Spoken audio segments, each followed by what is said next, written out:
In stability of floating bodies, the stable equilibrium is attained if the meta center point is the center of the gravity lies above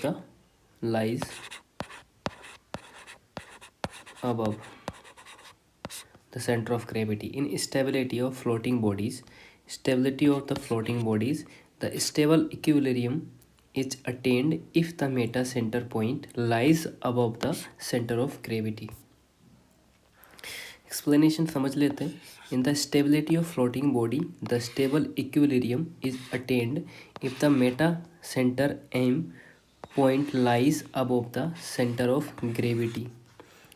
The partial submerged body resembles the floating body, where the weight of the body is balanced by the buoyant force acting in the upward direction. The stability of the floating is governed by the meta center of the floating body. Meta center की बात करें, it is the point about which a body start oscillating when the body is tilted by a small angle. It is the point where the line of action of buoyancy will meet the normal axis of the body when the body is given a small angular displacement. Stability of floating body. Stable equilibrium m is above the g. Unstable equilibrium m is below the g. ठीक है, जो m है ये g के नीचे है.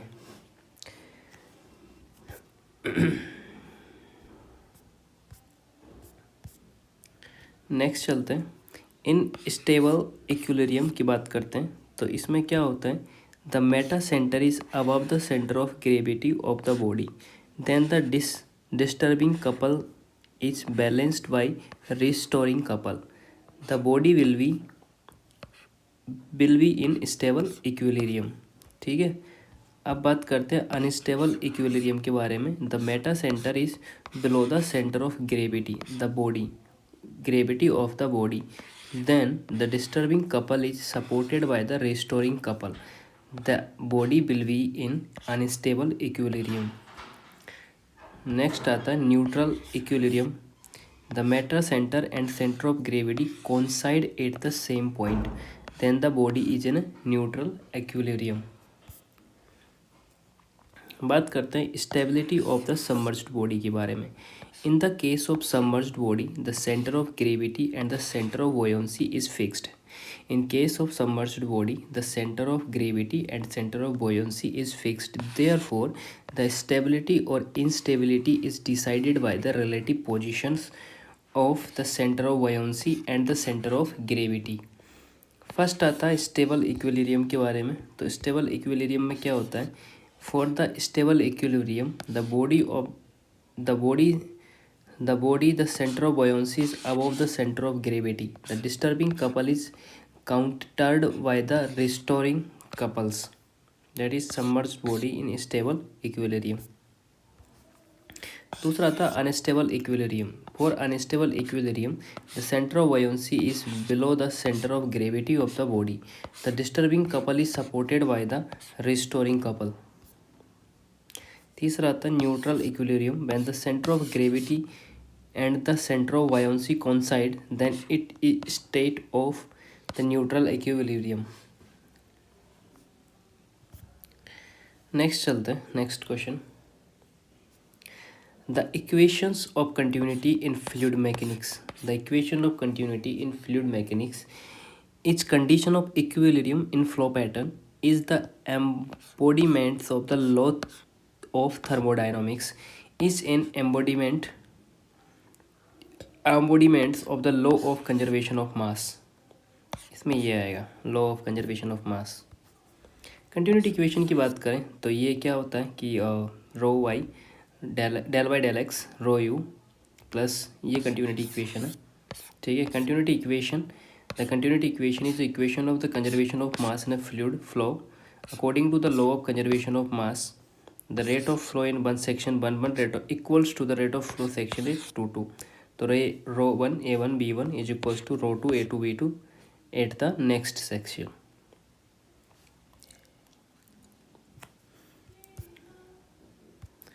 Next बात करते हैं The loss of head due to sudden expansions of the pipe is given by the HL is equals to B1 minus B2 का square divide by 2Z. This is due to sudden expansion. बात कर लेते हैं losses in pipes के बारे में. There are mainly two types of losses in pipe, major loss, minor loss. Major loss occur only due to friction और minor loss depend on different factors. Major losses की बात करें तो major loss in pipe due to friction is given by Darcy Weisbach equation. यहाँ पर L बराबर length of pipe होता है, D बराबर डायमीटर ऑफ पाइप होता है, B मीन वेलोसिटी होती है, फ्रिक्शन 0.02 से लेके 0.044 मेटल होता है, HF जो होता है head loss due to friction होता है. ठीक है, अब बात करते हैं माइनर लॉसेस के बारे में. तो माइनर लॉसेस क्या क्या होते हैं? Different types of minor losses. Losses due to the sudden expansion, losses due to sudden contraction. ठीक है, losses at exit of the pipe, losses at the entrance of the pipe, exit of the pipe and entrance of the pipe. Losses due to the bend, जो bend की जो values होती हैं वो के बराबर 1.2 होती हैं किसके लिए? 90 डिग्री के लिए. और के बराबर 0.4 होती हैं किसके लिए? 45 डिग्री के लिए. If C is not given, ये वैल्यूज़ पता नहीं कहाँ चली गई यहाँ से. नेक्स्ट क्वेश्चन की बात करते हैं.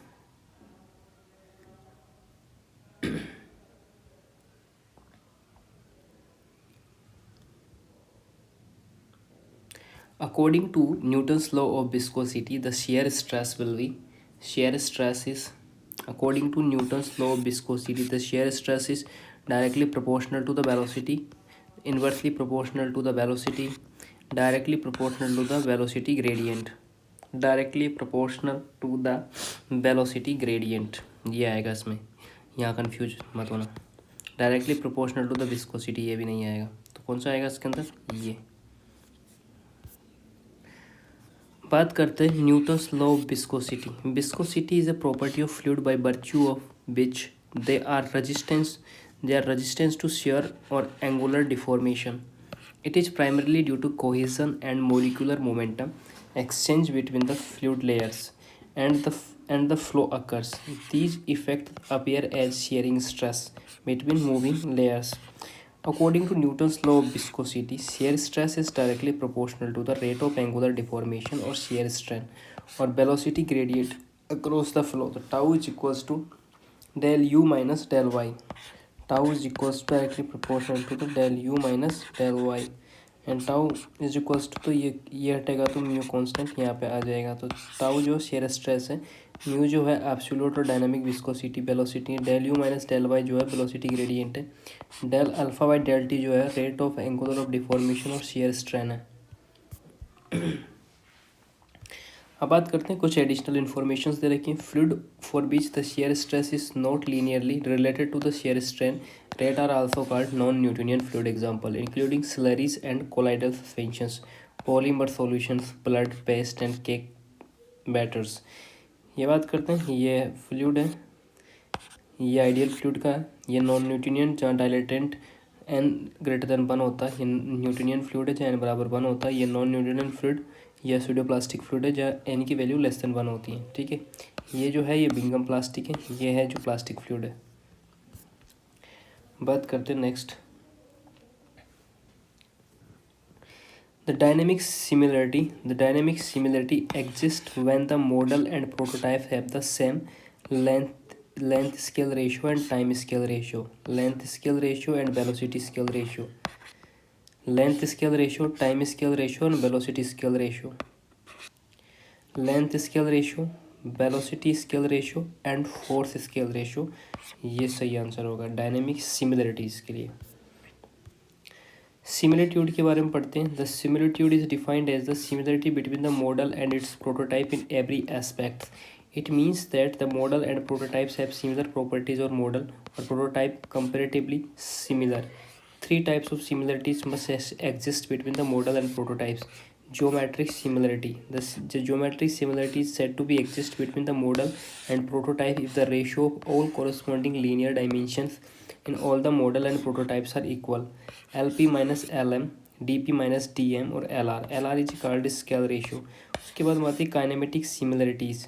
The kinematic similarity is said to exist between the model and prototype if the ratio velocity and acceleration at the corresponding point in model and corresponding point in prototypes are same. तो ये हो जाएगा B P upon B M is equals to V R. We are जो है velocity ratio है, A P by A M is equals to A R हो जाएगा, जो ए आर जो होता है एक्सेलरेशन रेशियो होता है। क्या होता है? A P by A M. ठीक है, तो ये इनको लिख लेते हैं, L P divide by L M is equals to D P divide by D M and to L R. उसके बाद में आता है B P divide by B M is equals to V R और A P divide by A M is equals to A R. Next बात करते हैं directions of the velocities in the model and prototype should be the same. क्या क्या direction of velocities. The dynamic similarities की बात करते हैं तो dynamic similarities set to exist between model and prototype corresponding to the force acting at the corresponding points are equal. Also the direction of corresponding force at the corresponding point should be the same, that is fi कोष्टक p divided by m fb of prototype of fb of model into fr हो जाएगा। जो fr है ये force ratio है।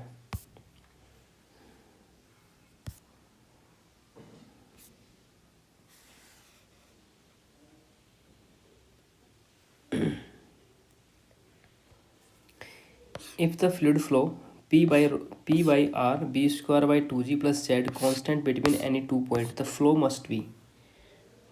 must be steady, incompressible and in rotational. Concept की बात कर लेते हैं।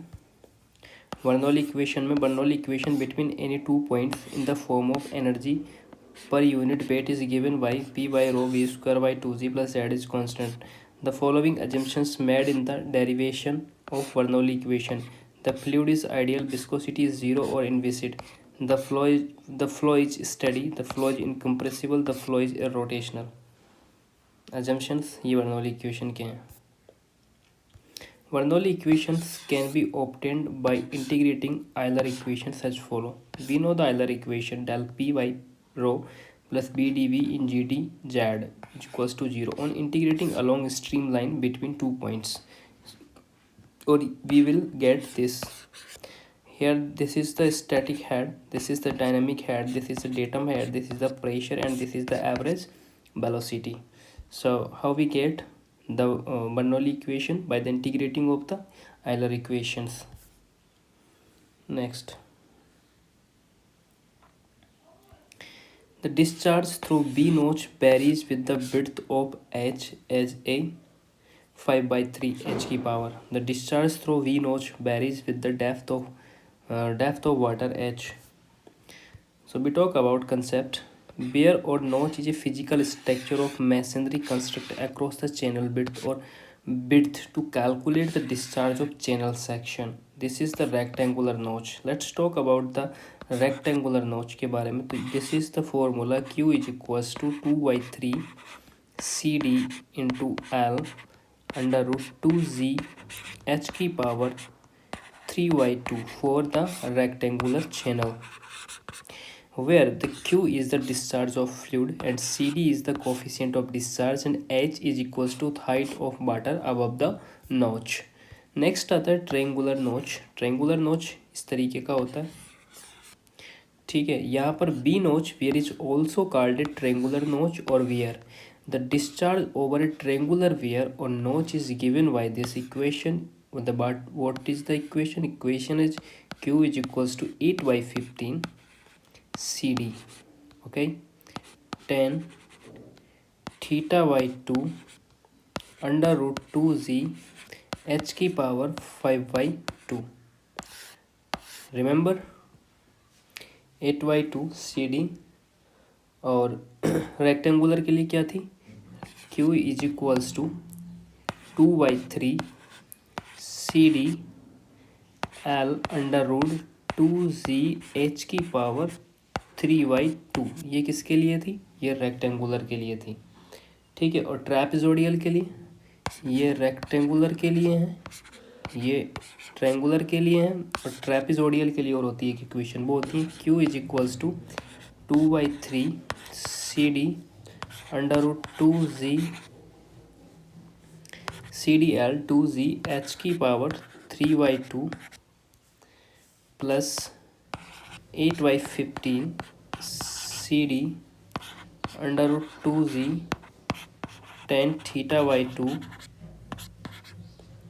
इंटू एच की पावर 5/2। तो जो ट्रैपेजोडियल का केस होता है ना, उसमें ट्रायंगुलर और रेक्टेंगुलर दोनों को ऐड कर दिया जाता है। तो आपको सिर्फ क्या याद रखना, ट्रायंगुलर की तो क्या रखनी है 8/15 और रेक्टेंगुलर की 2/3 रखनी है। ठीक है। जो ट्रायंगुलर होता है उसमें tan θ/2 आता है, √2Z h की पावर 5/2 होती हैं, और रेक्टेंगुलर में 3/2 होती हैं। ये चीज़ें याद रखना। CD इसमें भी होता है, ठीक है, वैसे एल नहीं होता है, एल ट्रैपेजोडियल में होता है। तो इस तरीक़ा से आपको याद रखना।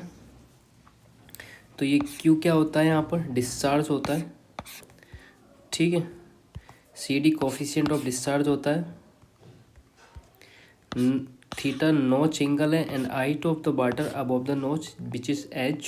From the equation we can see Q is the proportional to the h की पावर 5/2। ट्रैपेजोडियल की ये देखो, ये इक्वेशन दे रखी है 2/3 CD1 √2Z L h की पावर 3/2 एंड 5/2। इसमें 8/15 CD2 2Z tan θ/2। जो θ/2 है ये weir angle of inclinations with the vertical है। CD1 है coefficient of discharge for rectangular portion, CD2 है coefficient of discharge for triangular portion, क्योंकि ये दोनों इसमें मर्ज हो रही हैं। नेक्स्ट चलते हैं। The depth of centre of pressure on vertical rectangular gate, vertical rectangular gate 4 metre wide and 3 metre high with water up to the surfaces, with water up to the surfaces. तो इसको कैसे solve करना होगा, आपको दे रखा है B is equals to 4 metre wide and height दे रखी है 3 मीटर हाई, ठीक है। तो अब आपको निकालना है depth of centre of pressure on vertical. क्या निकालना है, depth of centre of vertical pressure on a vertical rectangular gate. तो ये क्या होता है, ये होता है H is equals to 2H/3। तो 2 इंटू एच की वैल्यू 3 दे रखी है, डिवाइड बाई 3 से 3 कट के आपके पास में जाएगा 2 मीटर। आइए दोस्तों इसका कंसेप्ट समझ लेते हैं। तो इसमें क्या होता है, according to Pascal's law the pressure और intensity of pressure at a point is static fluid is equal in all directions for all plane surface of arbitrary shape immersed in a liquid in such a way that the plane of surface makes an angle theta with the free surface of the liquid.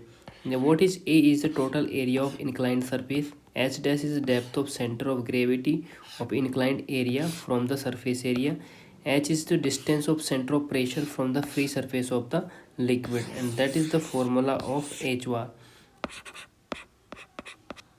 H is equals to Iz sin square theta divide by A into H bar plus H bar.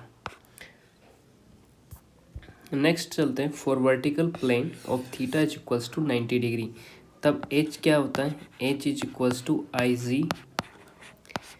AH bar plus H bar होता है। Centre of pressure of the rectangular plates की बात करते हैं, तो इसमें क्या करते हैं, consider rectangular plate width B and height h immersed in water.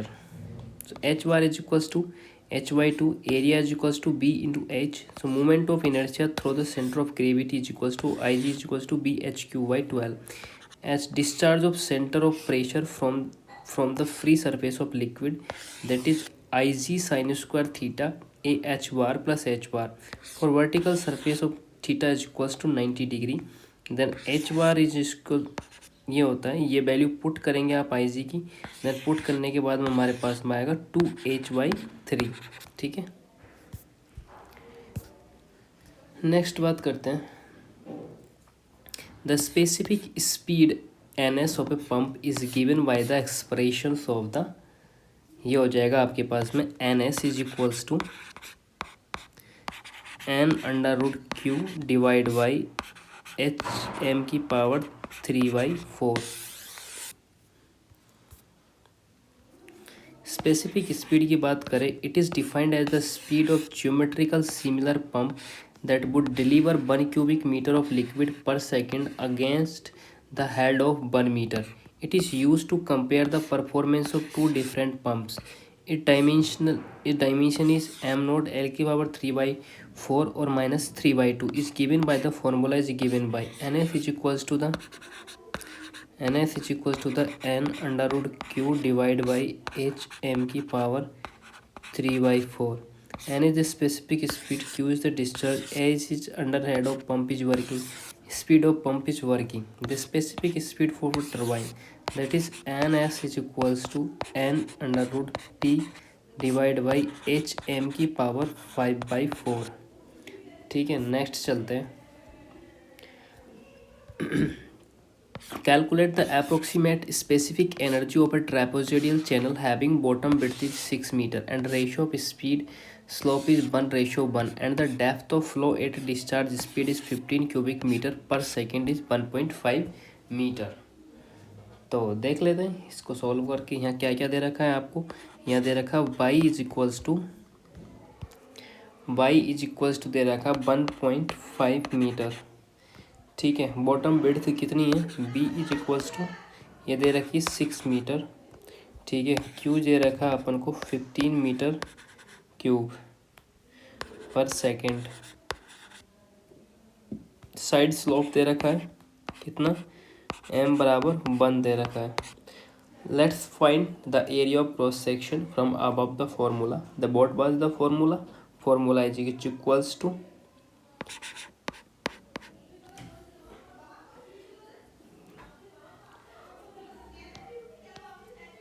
सबसे पहले तो अपन को क्या निकालना पड़ेगा, यहाँ पे सबसे पहले तो एरिया निकालना पड़ेगा। तो एरिया कैसे निकालेंगे, B Y plus M by square. ठीक है, तो इसमें वैल्यू पुट करेंगे। बी की वैल्यू कितनी है 6 इंटू 1.5, वाई की वैल्यू प्लस एम की वैल्यू कितनी है अपने पास 1 इंटू 1.5 का स्क्वायर। ठीक है, इसको कैलकुलेटर से सॉल्व करते हैं तो कितना आएगा अपने पास में, ये आएगा अपने पास में 1.25 मीटर स्क्वायर। अब ए की वैल्यू निकालनी है अपने, तो अब इसको क्या करेंगे, फॉर्मूले में पुट करेंगे। कैसे करेंगे वो हम आपको बता देंगे।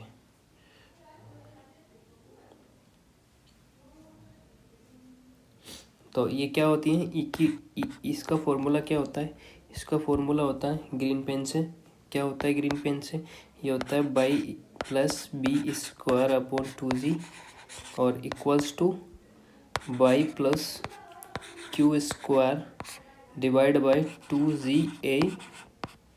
ए स्क्वायर। ठीक है, ये इसका फॉर्मूला होता है। अब इसके वैल्यूज इसके अंदर रखेंगे तो रखने के बाद में आपको क्या मिलेगा, ये मिलेगा आपको 1.5 किसके ई इज इक्वल्स टू, ये अब आप लिखोगे कौन से पेन से, येलो पेन से लिखोगे तो क्या आएगा 1.5 प्लस 1.5 नहीं 15 का स्क्वायर है ना, 15 का स्क्वायर क्योंकि ये क्यू की वैल्यू आपने यहाँ रखी है 15 का स्क्वायर 2 इंटू 9.81 इंटू 11.25 ये का स्क्वायर कर देंगे तो आप कैलकुलेटर से इसकी वैल्यू निकालोगे तो वैल्यू निकल के आएगी आपको 1.591 मीटर और इसको आप लिख सकते हो 1.6 जैसे कि यहाँ लिख रखा है इस आदमी ने काले रंग से। तो नेक्स्ट चलते हैं।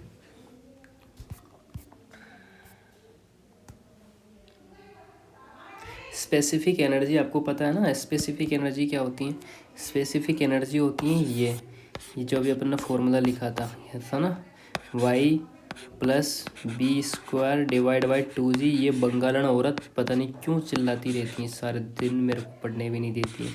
Y plus Q square upon 2g A square होता है, मैं किसी दिन इसका इलाज कर दूँगा। A is equals to B Y plus M Y square. आगे चलते हैं। A fluid is given by u is equals to this, the acceleration in z direction at a point 124 would be, तो कितना होएगा देख लेते हैं।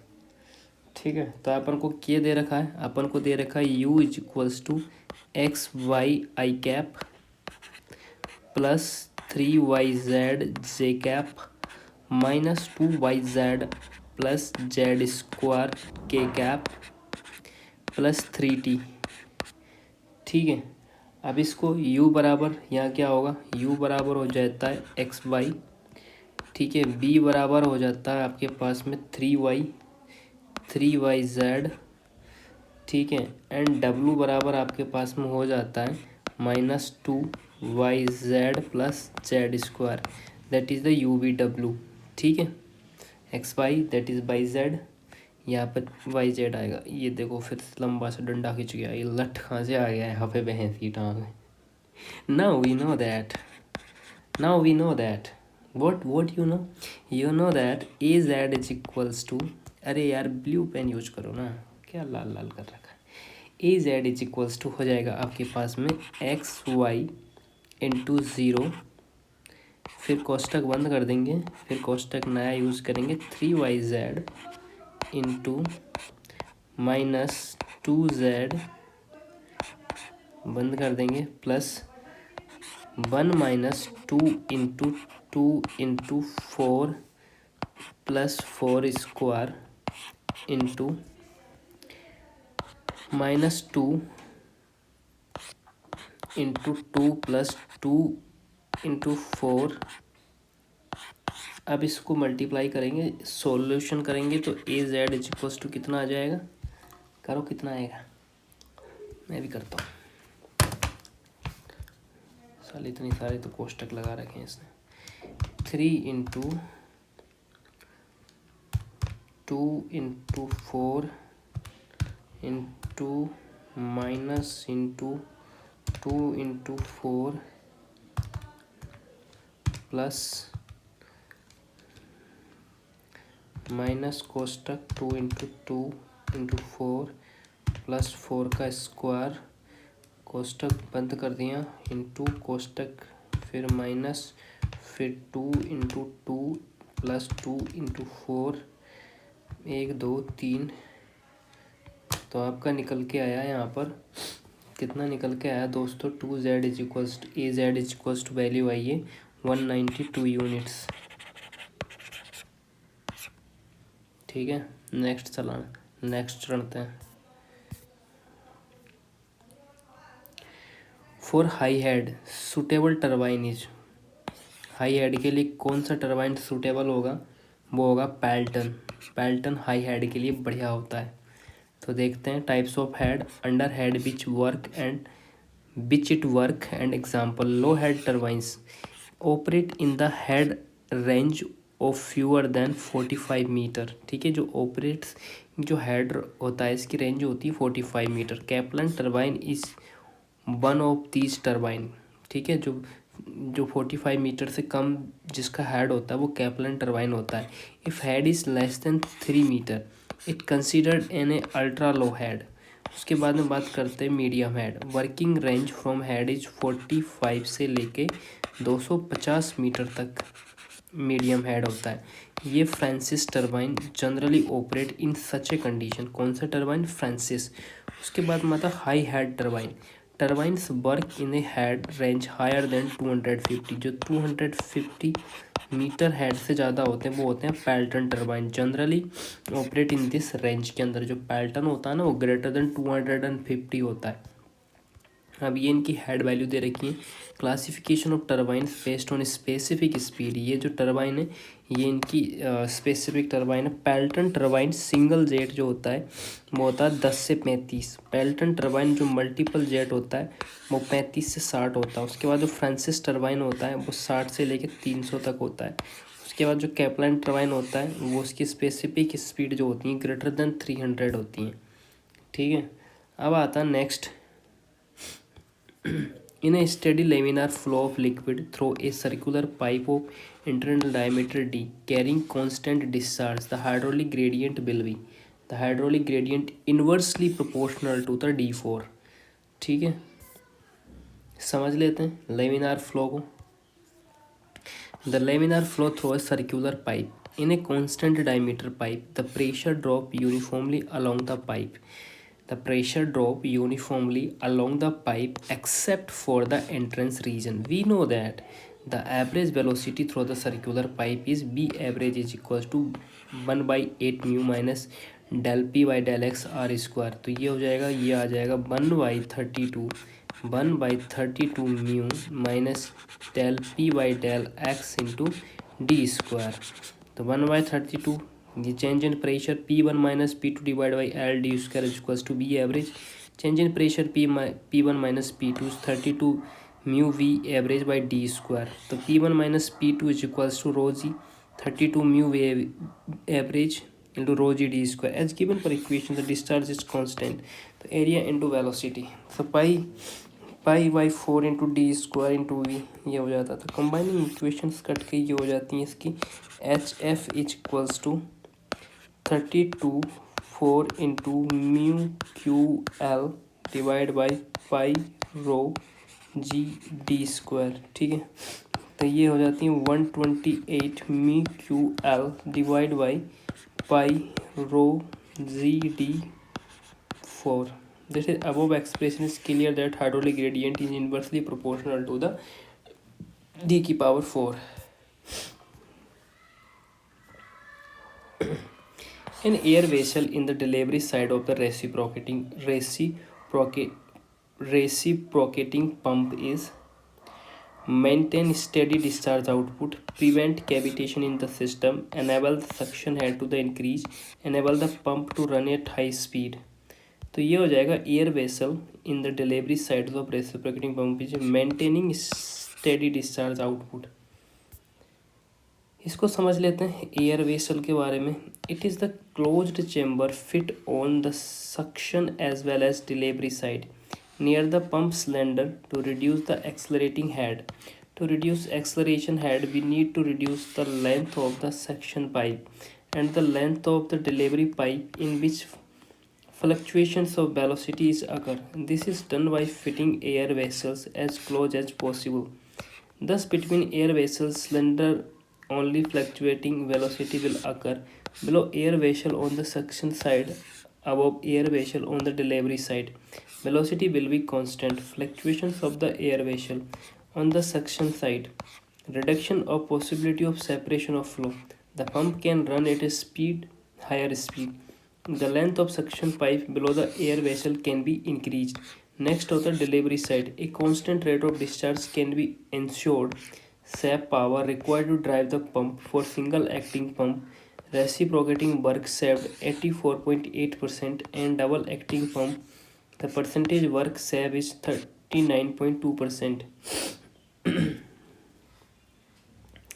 नेक्स्ट बात करते हैं इफ